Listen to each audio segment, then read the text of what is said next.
வணக்கம். இந்த காணொலியிலே நாம் தமிழில் உரைநடை வளர்ச்சி என்பது குறித்து பார்க்க இருக்கின்றோம். உரையின் தோற்றமானது எப்போது நிகழ்ந்தது என்பதை நாம் பார்க்கலாம். தமிழ் மொழியிலே நூல்கள் தோன்றிய போது அது இலக்கணமோ இலக்கியமோ அது சான்றோர் அவையிலே அரங்கேற்றப்பட்டு அதன் குற்றம் குறைகளை ஆராய்ந்து அதன் பின்னரே மக்கள் பயன்பாட்டுக்கு அனுப்பியிருக்கின்றார்கள். இத்தகைய நூல்கள் தோன்றிய காலத்திலே அவற்றிற்கு உரையானது இருந்திருக்க வாய்ப்பில்லை, உரை இருந்ததில்லை. அன்றைய சூழலிலே வாழ்ந்தவர்களுக்கு புரிகின்ற நிலையில்தான் அந்த நடையானது இருந்திருக்கின்றது, நூல்களானது இருந்திருக்கின்றன. பேராசிரியர் மரபியலிலே 98வது நூற்பாவிற்கு விளக்கம் சொல்லுகின்ற போது, உரையின்றி சூத்திரத்தானே பொருள் நிகழ்ந்த காலமும் உண்டு என்கின்றார். அது மட்டுமல்ல, கற்றலின் கேட்டலே நன்று என்று ஒருவர் சொல்ல கேட்டு கல்வி பயின்ற வழக்கமும் இருந்துள்ளது. நாப்பாடம் சொல்லி நயம் உணர்வார் என்று நன்னூலார் பாடம் சொல்லும் முறையினையும் பாடம் கேட்கும் முறையினையும் விளக்கியுரைக்கின்றார். இதன் வழி நாம் ஒன்றை தெரிந்து கொள்ளலாம். அன்றைய மக்கள் கல்வி பயின்ற முறையினை நாம் தெரிந்து கொள்ள முடிகின்றது. எனவே நூலினை கற்றறிந்தவர் வழி வழியாக பிறருக்கு அந்த நூலினுடைய நுட்பங்களை எடுத்து கூறி வந்தமைதான் நாம் பெற முடிகின்றது. வாய்மொழியாக நூலுக்கு உரையும் விளக்கமும் கூறி வந்தனர். ஆசிரியர்கள் தம் மாணவருக்கும் தந்தை தம் மக்களுக்கும் வழி வழியாக எடுத்து கூறி விளக்கி வந்திருக்கின்றார்கள். புலவர்களை நம்பியிருந்த உரைகள் காலப்போக்கிலே பனை ஓலைகளிலே எழுதப்பட்டிருக்கின்றன. இறையனார் களவியல் உரை இவ்வாறு பல தலைமுறைகள் வாய்மொழியாக வழங்கி வந்தமையினை அந்த உரை பகுதியே நமக்கு தெரிவிக்கின்றது. உரை, கட்டுரை ஆகிய சொற்களே அவை முதலில் வாய்மொழியாக வழங்கி வந்தவை என்பதை நமக்கு உறுதிப்படுத்துகின்றன. இனி அடுத்ததாக ஆரம்ப காலத்திலே உரைப்பாங்கானது எப்படி இருந்தது என்பதை பார்க்கலாம். பெருஞ்சேந்தனாருக்கு உரைத்தார், அவர் செல்லூர் ஆசிரியர் ஆண்டை பெரும் குமரனாருக்கு உரைத்தார், அவர் திருக்குன்றத்து ஆசிரியருக்கு உரைத்தார், அவர் மாதவனார் இளநாகனாருக்கு உரைத்தார், அவர் முசிறி ஆசிரியர் நீலகண்டனாருக்கு உரைத்தார் என்று வருகின்ற பகுதிகளை நாம் நோக்குகின்ற போது உரை வளர்ந்த வரலாற்றை நாம் விளக்குகின்ற ஒரு சான்றாக, நாம் விளங்கிக் கொள்கின்ற சான்றாக அது இருக்கின்றது என்றே சொல்லலாம். 4000 திவ்ய பிரபந்தத்திற்கு தோன்றிய வியாக்கியானங்கள் வைணவ பெரியோர்கள் பொதுமக்களிடம் நிகழ்த்திய சொற்பொழிவுகள் தான். ஆசிரியர் மாணவர் என்ற முறையிலே விளக்கிய உரைகளே அவை. அவற்றையும் பின்னர் ஏட்டில் எழுதி பாதுகாத்திருக்கின்றார்கள். கம்பராமாயணத்திற்கு பல நூறு ஆண்டுகளாக விளக்கு உரையானது வழங்கி வந்துள்ளது என்பதை வினோத ரசமஞ்சரி என்ற நூலானது தெரிவிக்கின்றது. அதனுடைய பக்கம் 245. இப்படித்தான் உரையானது வளர்ந்து வந்திருக்கின்றது. உரை தோன்றிய விதம் அவ்வளவே.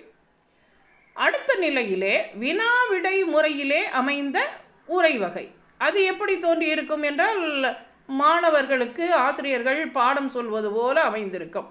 கேள்வி கேட்க அதற்கு விடை சொல்வது போல அமைந்தது தான் அந்த உரைகள். வாய்மொழியிலே வளர்ந்த உரையானது ஏட்டில் எழுதப்பட்ட பின்னரும் உரையாடுவது போன்ற நிலையிலேயே தான் அமைந்திருந்தது என்கின்றனர். ஆசிரியர் பாடம் கூற விடை கூறி விளக்குகின்ற முறையிலே உரைகள் அமைந்தன. இறையனார் அகப்பொருள் உரையும் சேனாவரையர் தொல்காப்பியம் சொல்லதிகாரத்திற்கு எழுதிய உரையும் பேராசிரியர் திருக்கோவையாருக்கு எழுதிய உரையும் காளிங்கர் திருக்குறளுக்கு எழுதிய உரையும் ஆசிரியர் மாணவர்களுக்கு பாடம் கூறுகின்ற முறையில்தான் வினா விடையாக உள்ளதை நாம் பார்க்க முடிகின்றது. உரையாசிரியர்கள் இந்த சூத்திரம் எண்ணுதலற்றோ எனின் முன்னர் கூறினாம் கூறுவார் முலர் அறியாது கடாயினாய் வல்லார்வாய் கேட்டுணர்க என்று இடையிடையே உரையிலே எழுதி செல்கின்றனர். இன்றும் கூட கட்டுரை எழுதுகின்ற போது ஏனென்றால் எப்படி எனில் என்று வினா எழுப்பி எழுதுகின்ற போக்கானது அந்த பழைய மரபின் செல்வாக்கால் தான் நாம் இன்றும் செய்து கொண்டிருக்கின்றோம். ஏட்டில் உரை எழுதியவர்களும் பழகிய மரபை தம்மை அறியாமல் மேற்கொண்டிருக்கின்றார்கள். வாய்மொழி தன்னுடைய செல்வாக்கை எழுத்திலும் நிலைநாட்டியது. உரையாடல்களாக அமைந்த பல பகுதிகள் இறையனார் களவியல் உரையிலும் மற்ற உரைகளிலுமே உள்ளன. உரை, கட்டுரை ஆகிய சொற்களே நமக்கு அவை முதலிலே வாய்மொழியாக வழங்கி வந்தவை என்பதை நமக்கு நினைவூட்டி கொண்டிருக்கின்றன. அடுத்ததாக அந்த உரையினுடைய வளர்ச்சி எப்படி அமைந்திருந்தது என்றால், உரை கேட்டு பழகியவர்கள் தொடக்கத்திலே விரிவான விளக்கமோ உரையோ எழுதவில்லை.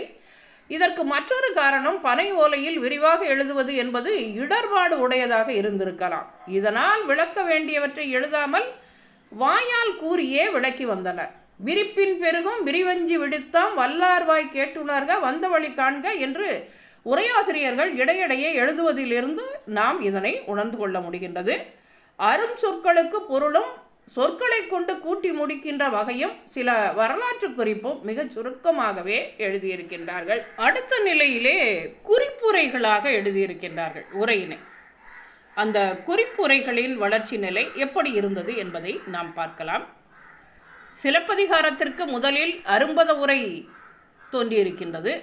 ஐங்குறுநூறு, 10 போன்ற பழந்தமிழ் நூல்களுக்கும் முற்காலத்திலே தோன்றிய பழைய உரைகள் மிகச் சுருக்கமாக குறிப்புரைகளாகத்தான் இருந்திருக்கின்றன. புறநானூற்றின் பழைய உரை பொழிப்புரையாக உள்ளது. பரிபாடலுக்கு பரிமேலழகர் எழுதிய உரையானது சுருக்கமாகவே உள்ளது. அகநானூற்றிற்கு பழைய உரை 90 பாடல்களுக்கு குறிப்புரையாகவே உள்ளது. குறிப்புரை எழுதியவர்களின் பெயர்கள், வரலாறு நமக்கு தெரியவில்லை, அது தெரிவிக்கவும் இல்லை. குறிப்புரைக்கு முதன்மை தந்தார்களே ஒழிய தன்னை அறிமுகம் செய்வதற்கு முதன்மை தரவில்லை அவர்கள். காலம் செல்ல செல்ல கருத்துக்கள் வளர்ந்தன. குறிப்புரையுடன் விளக்கமும் மேற்கோள்களும் இடம்பெற்றன. இவற்றையும் ஏட்டில் எழுதினர். விரிவுரையும் விளக்கமுறையும் மேற்கோள்களும் இடம்பெற்றன.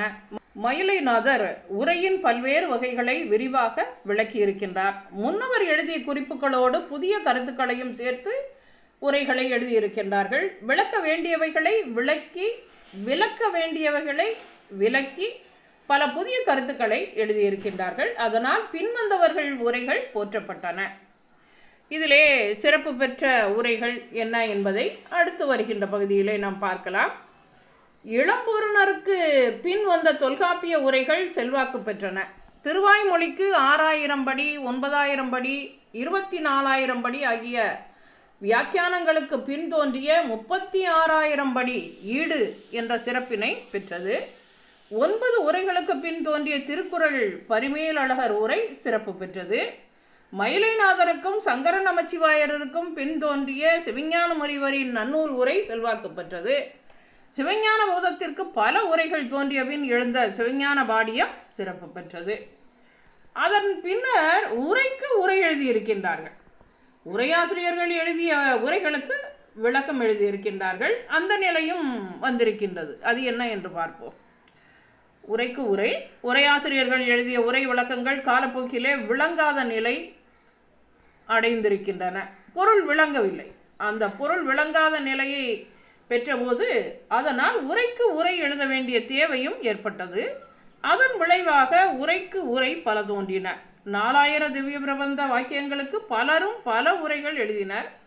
பரிமேலழகர் உரையை விளக்க பிற்காலத்திலே பல முறை விளக்க உரைகள் தோன்றின. 17ஆம் நூற்றாண்டில் வாழ்ந்த திருமேனி ரத்ன கவிராயர் பரிமேலழகர் உரைக்கு விளக்கமாக நுண்பொருள் மாலை என்ற பெயருடன் ஒரு நூலை இயற்றினார். 1869ஆம் ஆண்டில் பரிமேலழகர் உரையை பல விளக்கங்கள் கூறி சரவண பெருமாள் ஐயர் பதிப்பித்தார். 1885இல் முருகேச முதலியார் பரிமேலழகர் உரைக்கு விளக்கம் எழுதி வெளியிட்டார். பின்னர் ராமானுச கவிராயர், சடகோப ராமானுஜாச்சாரியார், வடிவேலு செட்டியார், அரசன் சண்முகனார், வைமு கோபாலகிருஷ்ணமாச்சாரியார் ஆகியோர் பரிமேலழகர் உரைக்கு விரிவுரை எழுதியுள்ளனர். தொல்காப்பிய உரைகளுக்கும் இத்தகைய உரை விளக்கங்கள் தோன்றியுள்ளன. தொல்காப்பியம் எழுத்து, சொல், பொருள் ஆகிய 3 பகுதிகளையும் படங்களுடன் வெளியிட்ட ஈழத்து அறிஞர் கணேசையர் பல வகை விளக்கங்களை அடிக்குறிப்பில் பிற சேர்க்கையிலும் தந்துள்ளார். தேவநேய பாவாணர், சுந்தரமூர்த்தி, பூவராகம்பிள்ளை ஆகியோர் சைவ சித்தாந்த நூற்பதிப்பு கழகத்தார் வெளியிட்டுள்ள தொல்காப்பிய உரை விளக்கத்தை எழுதியிருக்கின்றார்கள். மயிலம் சிவலிங்கனார், அடிகள் ஆசிரியர் ஆகியோர் இளம்பூரணம் எழுத்ததிகாரத்திற்கு விளக்க உரை எழுதியிருக்கின்றார்கள். செய்யுள் வடிவ உரைகள் பற்றி இனி பார்க்கலாம். உரைநடையில் மட்டுமன்றி செய்யுள் வடிவிலும் சில உரைநூல்கள் தோன்றின. எல்லாவற்றையும் உரைநடையில் எழுதி கற்றுவரும் நமக்கு இது கொஞ்சம் வியப்பூட்டுவதாகத்தான் இருக்கும். ஆனால் எல்லாவற்றையும் மனப்பாடமாக கொண்டு கல்வி கற்று தெளிந்த பழங்காலத்து செய்யுள் வடிவில் தோன்றிய உரைநூல் வியப்பினை தராது. டாக்டர் உ.வே. சுவாமிநாத ஐயர் அவர்கள் செய்யுள் வடிவிலே தோன்றிய உரைகளை பற்றி பின்வருமாறு கூறுகின்றார். என்னவென்று பார்ப்போம். ஒரு செய்யுள் நூலுக்கு வசனத்தில் உரை இயற்றியதோடு செய்யுள் உருவத்திலே ஒரு உரை இயற்றுவதும் உண்டு. இது வடமொழியிலே பெருவழக்கு. தமிழ் நூல்களிலும் சிவஞான போதம் கூறிய உதாரண வெண்பாக்களும் சித்தியார் முதலியனவும் இந்த வகை உரை நிலையிலேயே உள்ளன. தேவார பதிகங்களிலே பாசுரம் முதலிய சிலவற்றிற்கு பெரிய புராணத்தில் சேக்கிழார் உரை விரித்து சொல்கின்றார். இவற்றைப் போலவே திருக்குறளுக்கும் செய்யுள் உருவத்தில் உரை உண்டு. அகநானூற்றுக்கு பழங்காலத்திலே அகவற்பாக்களால் ஆன உரை ஒன்று இருந்திருக்கின்றது. இந்த செய்தியினை உரை சிறப்பு பாயிரமானது தெரிவிக்கின்றது. அதனை எழுதியவர் பால் வண்ண தேவனான வில்லவ தரையன் என்று கூறுவதால் நாம் உணர முடிகின்றது. இந்த பாயிர செய்தியை பின்பற்றி அகநானூற்றின் முதல் பதிப்பாசிரியரான கம்பர் விலாசம் ராஜகோபாலாரியன் பின்வரும் பதிவை தந்திருக்கின்றார். தேவன் இவர் பால் வண்ண தேவனான வில்லவ தரையனார் எனவும் கூறப்படுவார். வளவன் நாட்டு உள்ளதான இடையள நாட்டு மணக்குடியினர். இளைய நாடென்றும் பாடம். இந்த மணக்குடி முதிய ஊரென்றும் இவர் மரபு தொன்மை சான்றதென்றும் அறியலாவது. பண்டையோர் அகப்பாட்டிற்கு கூறிய உரை செவியதல்லாது இருத்தலை கண்டு இவர் பாட்டோடு பொருந்த அகவல் நடையார் கருத்து ஏற்றினார் என பாயிரம் கூறானின்றது என்று பதிவு செய்துள்ளார். இந்த பதிவின் காரணமாக நாம் கவிதை நடையிலே எழுதப்பட்டுள்ள அந்த உரையின் தன்மையை உணர்ந்து கொள்ள முடிகின்றது. திருக்குறளுக்கு பல உரைகள் செய்யுள் வடிவிலே தோன்றியிருக்கின்றன. குறட்பா ஒன்றை கூறி அதன் கருத்தை விளக்க ஏதேனும் ஒரு கதையோ வரலாறோ உதாரணம் காட்டி இயற்றும் வழக்கமானது இலக்கிய உலகிலே தோன்றியது. இத்தகைய நூல்களையும் உரை நூல்கள் என்றே நாம் கருத வேண்டும் என்பது ஒரு சாராரின் கொள்கையாக இருக்கின்றது. இரங்கேச வெண்பா, சிவசிவ வெண்பா, தினகர வெண்பா, வடமலை வெண்பா, சோமேசர் முதுமொழி வெண்பா முதலியன திருக்குறளுக்கு உதாரணம் கூறும் நூல்கள். உரை வகைகளிலே உதாரணம் கூறுதலும் உண்டு. ஆதலின் முற்கூறிய நூல்கள் திருக்குறளில் உரை நூல்கள் என்றே கூறல் தகும் என்று கூறுகின்றனர். மேலும் திருமலை வெண்பா, முதுமொழி வெண்பா, முதுமொழி மேல் வைப்பு திருப்புல்லாணி மாலை, திருத்தொண்டர் மாலை, வள்ளுவர் நேரிசை முருகேசர முதுமொழி வெண்பா, திருக்குறள் குமரேச வெண்பா ஆகிய நூல்கள் திருக்குறளுக்கு உதாரணம் கூறுகின்ற வகையில் எழுந்துள்ளன. குமரகுருபரரின் நீதி நெறி விளக்கமும் திருக்குறள் கருத்தை சுருங்கிய வடிவிலே தருகின்ற நூலாகும். இவை அன்றி பழைய விருத்த நூல் ஒன்றும் உள்ளது. அண்மை காலத்திலே திருக்குறள் அகவல், குட்டி திருக்குறள், இசை மாலை போன்றனவும் செய்யுள் உருவிலே திருக்குறளுக்கு உரை நூல்களாக தோன்றியிருக்கின்றன. 16ஆம் நூற்றாண்டின் இறுதியிலே ஆண்டி புலவர் நன்னூலுக்கு விருத்தப்பாவிலே ஒரு உரை இயற்றியிருக்கின்றார். இவர் ஆசிரிய நிகண்டினையும் இயற்றியவர். இதனை இயம்பிய நிகண்டின் உரையாடி நன்னூலின் இரண்டுமே செய்து வைத்தான் என்று கூறிய ஆசிரிய நிகண்டின் பாயிரமானது நமக்கு தெரிவிக்கின்றது. உரைநூல் என்பது உரையை குறிக்கும். அது ஆசிரிய விருத்தமானது. சிவஞான சித்தியார், குருஞான சம்பந்தர் செய்யுள் வடிவில் ஞான வர்ண விளக்கம் என்ற பெயரிலே சூத்திரங்கள் எழுதியிருக்கின்றார். பாவேந்தர் பாரதிதாசன் பாடல்கள் சிலவற்றை அவர் எழுதிய பொருள் உணர்ந்து கற்கின்ற வகையிலே அவர் பாக்களிலே தந்திருக்கின்றார். அவற்றை பாரதிதாசன் கவிதைகள் 2ஆம் தொகுதியிலே நாம் பார்க்கலாம். கவிஞர் கண்ணதாசன் முத்துள்ளாயிர பாடல்கள் சிலவற்றிற்கு செய்யுள் வடிவிலே விளக்கம் தந்திருக்கின்றார். பெருமாள் முதலியார் நற்றிணை, குறுந்தொகை, அகநானூறு ஆகியவற்றிற்கு அகவற்பாவிலே உரை எழுதியிருக்கின்றார். இவை யாவுமே படம் செய்யுள்களுக்கு இக்காலத்தவர் செய்யுள் வடிவில் எழுதிய உரைகளாகும். ஒரு மொழியில் முதலாக செய்யுள் தோன்றுகின்ற போது அது பேச்சு வழக்கில் உள்ள நடையினையும் ஓசையினையும் தழுவியே உருவாகும். உலக மொழிகள் அனைத்திற்கும் இதுவே பொருந்துகின்ற ஒரு வகை. தமிழை பொறுத்தவரை அகவல் ஓசையே முதன்மையானது. அகவல் ஓசையும் செப்பலோசையும் மக்களின் பேச்சு வழக்கிலே காணப்படுபவை. இந்த ஓசைகளிலே எழுதப்பட்ட இலக்கியங்கள் உரைநடை போன்ற அமைப்புகளிலே இருந்தன. உரைநடை தோன்றிய காலத்தில் செய்யுளுக்கும் உரைநடைக்கும் பெரிதும் வேறுபாடுகள் இருக்கவில்லை என்கின்றனர். இதனால்தான் தொல்காப்பியர் உரையினையும் செய்யுள் வகையுள் ஒன்றாகவே கூறுகின்றார். உரைநடையும் செய்யுளும் கலந்த நூல்கள் தொல்காப்பியர் காலத்தில் இருந்துள்ளன என்பதைத்தான் நாம் பெற முடிகின்றது. தொன்மைதானே உரையோடு உணர்ந்த யாப்பின் மேற்றே என்ற தொல்காப்பியரின் செய்யுளியல் நூற்பா உரையாசிரியர்களின் உரைக்கு முன்னோடியாக திகழ்கின்றது. இதனை உரையிட இட்ட பாட்டுடை செய்யுள் என்று வழங்கினர். பெருந்தேவனாரின் பாரதமும் தகடூர் யாத்திரையும் இவற்றிற்கு சான்றுகளாக பழைய உரை நூல்களில் காட்டப்படுகின்றன. அங்கதம் முதுசொல்லோடு அவ்வேள் நிலத்தும் என்று பொருளியலிலும் ஒரு நூற்பாவினை அமைக்கின்றார். இந்த நூற்பா நூல் புணர்க்கும் முறை 7 பிரிவென்றும் அவற்றில் ஒன்று உரை யாப்பு என்றும் விளக்குகின்றது. அந்த உரைநடையை அவரே 4ஆக பகுத்து கூறுகின்றார். பாட்டிடை வைத்த குறிப்பினானும், பாவின்றி எழுந்த கிளவியானும், பொருள் மரபில்லா பொய்மொழியானும், உரை வகை நடையே 4என மொழிப என்கின்றார். உரைநடையும் செய்யுளும் கலந்துள்ள நூல்களும், பாட்டிற்கு உரையாக கூறப்படும் உரை நூல்களும், ஒரு பொருளின்றி பொய்ப்பட தொடர்ந்து செல்லும் புதினங்களும், நகுதற்கு ஏதுவாகிய நாடகங்களும் சிறுகதைகளும் உரைநடை நூல்களாம் என்பது இதன் மூலமாக பெறப்படுகின்றது. சங்க இலக்கியங்களிலே உரை செய்யுளோ தனி உரைநடையோ காணப்படவில்லை. சங்கப்பாக்களின் கீழ் காணப்படும் குறிப்பு உரைகளும் துறைகளும் பழந்தமிழ் உரைநடையை காட்டுகின்றன. எனினும் அவை சிறிய அளவிலேயே உள்ளன மற்றும் அவை சங்கம் மருவிய காலத்தில் எழுதப்பட்டவை ஆகலில் சங்க காலத்தவை என்று நாம் கொள்ள முடியாது.